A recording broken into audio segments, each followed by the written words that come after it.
Hey guys, Mark Ferrasci, Protect Dog Training. I just had a question come in from what looks like a law enforcement type of an individual. Someone's interested in dogs. Asked me how long I work my animals in what sequence. You know, when they're in the crate, do they come back out, they play, and then back in the crate.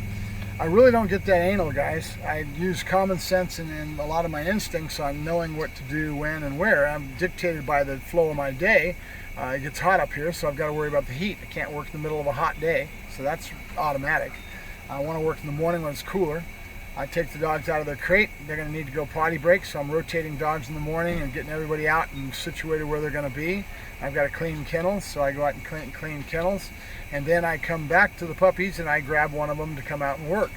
So as far as the session is concerned, it's usually about 10 minutes, and not that long, and short and sweet, and you're working on whatever you're working on. Right now I'm working on duration with the puppies. They're pretty much at that stage. They all need to learn to understand what duration is about and waiting before they hear their command. And they only have a couple, 2 or 3 commands. They've got a sit from a down, they've got a down, and they've got an explosion release as their main ones, right?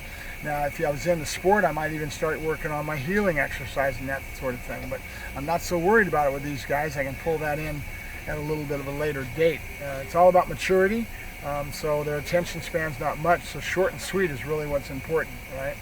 And then they go back into their crates or they go into the yard, whatever it may be as far as their breaking. And I've got an exercise yard that I'm rotating them in and out of through the day.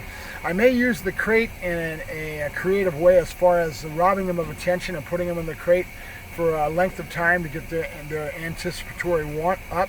You know what I'm saying? So if I do something in a pattern in that regards, that would be the logical sense in that, right?